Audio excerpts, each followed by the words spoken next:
If you have ever tried to set a boundary with a narcissist, you already know it does not feel simple. It does not feel like a calm adult conversation where one person says, "This hurts me," and the other person listens. It feels confusing. It feels heavy. You say one clear thing, and somehow a whole emotional storm follows. You ask for respect, and suddenly you are being called selfish, cold, dramatic, disloyal, or difficult. You try to protect your peace, and somehow you end up defending your character. After enough of these moments, you start questioning yourself. You wonder if you are asking for too much. You wonder if you are the one creating problems. You wonder why something as basic as saying no feels so painful. And that pain is real. It is exhausting to live in a dynamic where your needs are treated like attacks. It is draining to keep explaining yourself to someone who seems committed to misunderstanding you. It is deeply destabilizing when every attempt to create space, clarity, or emotional safety turns into guilt, punishment, blame, or emotional chaos. If that has been your experience, I want to say this clearly from the beginning. You were not the problem for having limits.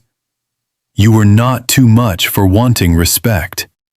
And you were not failing because the relationship kept getting harder every time you tried to protect yourself. What you were dealing with was not a simple conflict. It was a pattern built around imbalance. In narcissistic relationships, boundaries are often treated as threats because boundaries expose control. They interrupt the system. They reveal where one person has been taking too much emotional space, too much power, too much access, and too little responsibility. That is why setting a boundary with a narcissist can feel so different from setting a boundary with a healthy person. A healthy person may not always like your boundary, but they can still understand that you have a right to it. A narcissistic person often experiences your boundary as rejection, disobedience, criticism, or loss of control. That is the main truth you need to understand if you want to set boundaries without losing yourself. The hardest part is not usually deciding what the boundary is. The hardest part is surviving the reaction without abandoning your own reality. Because that is where many people get pulled back in. Not because they are weak, not because they do not know what is right, but because they have been conditioned to manage someone else's emotions at the expense of their own. A narcissistic dynamic often trains you into a role. You become the smoother-over, the fixer, the one who explains, forgives, absorbs, calms, and adjusts. Over time, you stop focusing on what feels true to you and start focusing on what will keep things from getting worse. You become highly aware of their moods, their triggers, their tone, their disappointment, their anger, their silence. And while you are tracking all of that, you slowly lose track of yourself. Your body may still be there, but your center is gone. Your energy is spent on prevention, not truth. So when you begin setting boundaries, it is not just about saying no. It is about stepping out of the role you were pushed into. And that is exactly why it feels so emotionally intense. You are not only changing your words, you are changing the function you have served in the relationship. That might look like no longer answering constant calls or texts the moment they arrive. It might look like refusing to argue for hours just because they want a reaction. It might look like saying, "I'm not discussing this when you are insulting me." It might look like not sharing every detail of your life anymore because they use your vulnerability against you. It might look like ending the conversation when it becomes manipulative. It might look like deciding that guilt is not proof that you are doing something wrong. And when you do that, the narcissist often responds in predictable ways. They may act wounded and say you have changed. They may accuse you of being cruel. They may suddenly become very kind to pull you back in. They may start a fight so you will get distracted from the boundary itself. They may twist your words until you feel exhausted enough to give up. They may bring up your past mistakes. They may act like your limit is evidence that you do not care. In more extreme cases, they may threaten abandonment, smear your name, withdraw affection, or create constant tension just to make the cost of your boundary feel too high. Why do they do this? Because your boundary activates their fear of losing control, supply, or emotional dominance. Narcissistic behavior is often built around fragile self-esteem, protected by control, entitlement, and external validation. When you stop over-functioning for them, they feel exposed. When you stop accepting mistreatment, they lose easy access. When you stop playing your old role, they feel the shift immediately. And instead of reflecting on their behavior, they often try to force the old pattern back into place. This is important because if you do not understand the psychology, you may personalize their reaction. You may think, maybe I said it wrong. Maybe I should explain more gently. Maybe if I find the perfect words, they will finally understand. But many times, the issue is not misunderstanding. The issue is resistance. They understand enough to know they do not like losing access to your time, your attention, your compliance, or your emotional labor. That is why one of the biggest mistakes people make is believing that a boundary is something you convince the other person to agree with. A boundary is not a negotiation for your right to exist as a separate person. It is not a speech designed to earn permission. It is a decision about what you will allow, what you will participate in, and what you will do when your limit is ignored. That shift matters, because if you believe a boundary only counts when they approve of it, you will stay stuck. They may never approve. They may never validate your perspective. They may never say, "You're right, I have been crossing the line." So if you wait for that moment, you may wait forever. Real boundaries begin when you stop asking someone to hand you the respect you are responsible for protecting. This is also where many people fear becoming harsh, cold, or unkind. They think, if I stop explaining, if I stop absorbing, if I stop making space for all of this, am I becoming like them? And the answer is no. Narcissism is not the same as self-protection. Cruelty is not the same as clarity. Control is not the same as boundaries. There is a deep difference between punishing someone and refusing to keep abandoning yourself. You do not need to become aggressive to become strong. You do not need to become emotionally shut down to become protected. You do not need to win every argument. In fact, one of the most powerful things you can learn is that boundaries are often quiet. They are calm. They are repetitive. They are not always dramatic. Sometimes they sound like, "I'm leaving this conversation now." Sometimes they sound like, "I'm not available tonight." Sometimes they sound like, "If you keep speaking to me like this, I'm going to end the call." And then you follow through. That follow-through is where your self-respect starts rebuilding. Not in the moment of saying the boundary, but in the moment of honoring it when pressure rises. Because pressure will rise. The narcissist may test you precisely because they want to see whether your limit is real or temporary. They may push harder the first few times. That does not mean the boundary is wrong. It often means the boundary is finally touching the pattern. And yes, that can bring up guilt. A lot of guilt.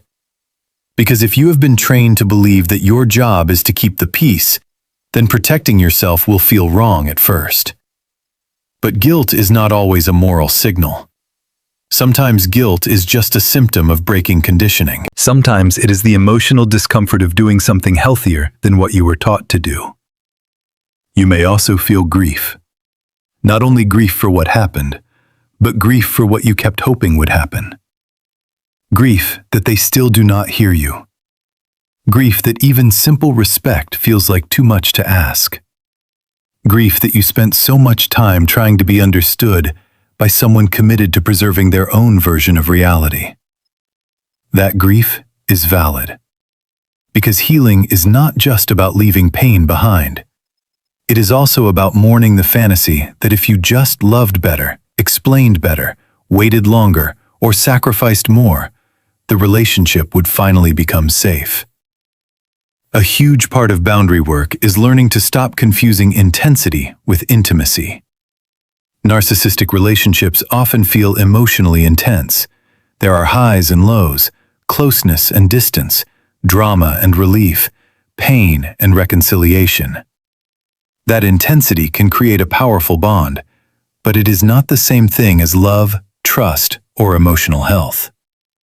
Sometimes what kept you attached was not connection. It was survival. It was hope. It was the constant search for stability in a relationship that kept removing it. As clarity grows, you start seeing patterns that once felt personal. You notice how your needs were minimized. You notice how accountability was avoided. You notice how your emotional reactions were used against you, while their reactions were treated as unquestionable truths. You notice how often the focus shifted away from the original harm and onto your tone, your timing, your sensitivity, your memory, your flaws. And once you see that pattern clearly, it becomes much harder to keep blaming yourself. This is where emotional stepping back becomes essential. Not because you stop caring, but because you stop letting every reaction define your reality. You stop treating their anger as proof that you are wrong. You stop treating their disappointment as proof that you owe them access. You stop treating their version of events as more valid than your own lived experience. Calm detachment is not indifference. It is the ability to stay connected to truth without being swallowed by the emotional performance around you. That might mean speaking less, explaining less, arguing less. Not because you have nothing to say, but because you finally see that constant self-defense keeps you trapped in their frame. If someone is committed to distorting you, endless explanation will not free you. What frees you is remembering that you do not have to keep proving your humanity to someone who benefits from denying it. And boundaries also require practical change. It is not only mental, it is behavioral. You may need to limit contact. You may need to stop sharing personal details. You may need to create time delays before responding.